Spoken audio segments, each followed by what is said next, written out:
दोस्तों, मेरा नाम है आरती और आप देख रहे हैं मेरा चैनल मैथ आरती मैम। नंबर सिस्टम की सीरीज में आज हम करने वाले हैं पार्ट 3। इसमें आपको बताने वाले रियल नंबर के टाइप्स के बारे में और उनकी परिभाषाओं के बारे में कि वो होते क्या हैं। सबसे पहले के पार्ट यानी पार्ट 2 में हमने जाना था कि रियल नंबर क्या होते हैं। एक बार मैं रिपीट कर देती हूँ।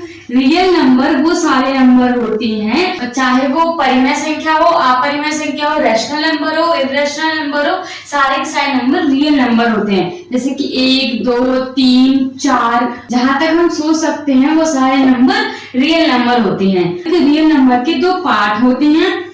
पहला होता है हमारा परिमेय संख्या और दूसरा होता है अपरिमेय संख्या। आज की वीडियो में सीखने वाले परिमेय संख्या, जिसे हम इंग्लिश में रैशनल नंबर कहते हैं, आज हम इसके बारे में सीखने वाले हैं। मैंने परिमेय संख्या यानी कि रैशनल नंबर की परिभाषा लिख ली है आपको समझाने के लिए। तो चलिए टाइम वेस्ट न करते हुए परिभाषा को हम पढ़ते हैं।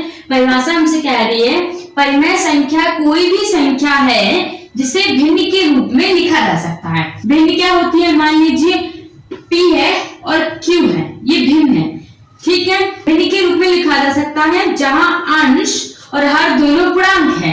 पूर्ण अंक होंगे, पूर्णांक होंगे, यानी कि वो हाफ नंबर्स नहीं होंगे, वो पूर्ण नंबर होंगे। जिसकी 1 अपने आप में पूरा होता है, 2 अपने आप में पूरा होता है, 3 अपने आप में पूरा होता है। ऐसा नहीं होना चाहिए कि 3.5 ऐसे नंबर्स नहीं लिखे होने चाहिए, ऐसे नंबर चल जाएंगे।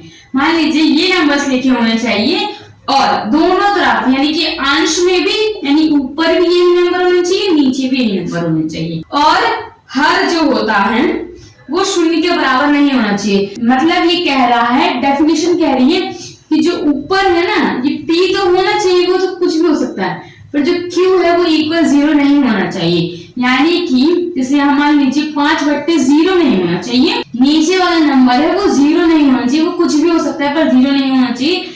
ऐसी जो संख्याएं होती हैं वो परिमेय संख्याएं होती हैं। मैंने आपको अच्छे समझाने के लिए यहाँ पे 4 एग्जांपल ले लीजिए। अगर आपको समझ में आया तो मेरे साथ आप बताना है, यानी कौन सी संख्या परिमेय है, कौन सी संख्या परिमेय नहीं है। आप बताइए पहली संख्या परिमेय है कि नहीं है। अगर आपने परिमेय संख्या कहा है तो आपने बिल्कुल ठीक आंसर कराया है, यानी आपको समझ में आया है। ये परिमेय संख्या क्यों है?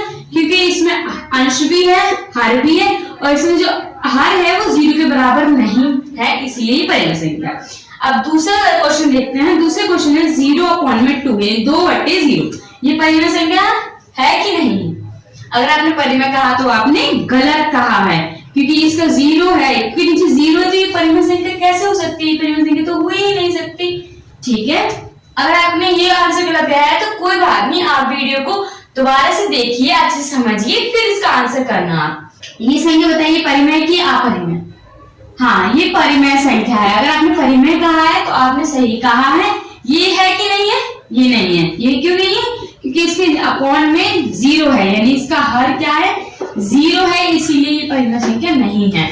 उम्मीद है आपको परिमेय संख्या यानी रैशनल नंबर समझ में आ गए होंगे। अगर समझ में आए हैं तो मेरी इस वीडियो को लाइक कर देना, शेयर कर देना और कमेंट करके बताना कि आपको ये वीडियो कैसी लगी। हमारे चैनल को सब्सक्राइब करना बिल्कुल भी ना भूलें, ताकि आपको इसी तरह की और भी मैथ से रिलेटेड वीडियो आसानी से आपके पास पहुंच सके।